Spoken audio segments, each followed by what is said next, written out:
For years, there were rumblings about Bruno Mars appropriating black culture.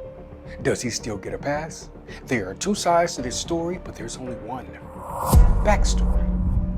Bruno Mars, born Peter Jean Hernandez in Honolulu, Hawaii, Puerto Rican father, Filipina mother, old doo-wop records on one shelf, James Brown on another. It was the kind of upbringing where you could hear four cultures talking to each other in one song. But fame has a way of pulling you into rooms where the music stops and the noise begins. There were whispers about him borrowing too much from black culture, turning the sound of a struggle into the soundtrack of a party. Then came the copyright infringement allegations, claims that some of the grooves that made him famous weren't entirely his to sell, that the lines between homage and ownership were getting blurred, and somewhere in the background, his own vices, the casino lights, the high-stakes tables, Bruno with a hand on the dice chasing that rush, the same way he chased a perfect hook, gambling not just with chips but with himself. And imagine this scene, Bruno in a studio with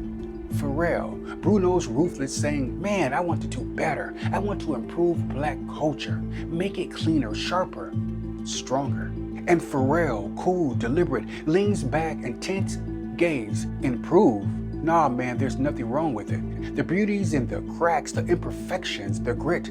You can't just polish it and call it better.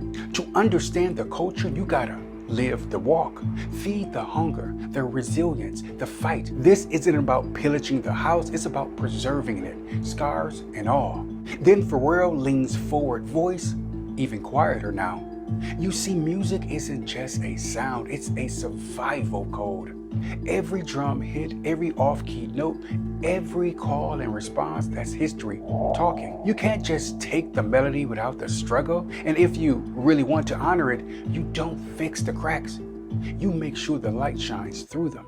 Let me give you a few examples. Appropriating a culture is like walking into someone's kitchen, stealing their grandmother's recipe and opening a 5-star restaurant without ever mentioning her name. It's uploading a reaction video to an artist's work while acting like the art was born in your own living room. It's singing a song you didn't write, letting the applause wash over you and never pointing to the voice that first sang it into existence. It's taking a people's rhythm, stripping it of its roots, and selling it back to them as if they needed your permission to dance. But I do have one important question. Who honestly gets a pass? Who can sip from the well without draining it dry?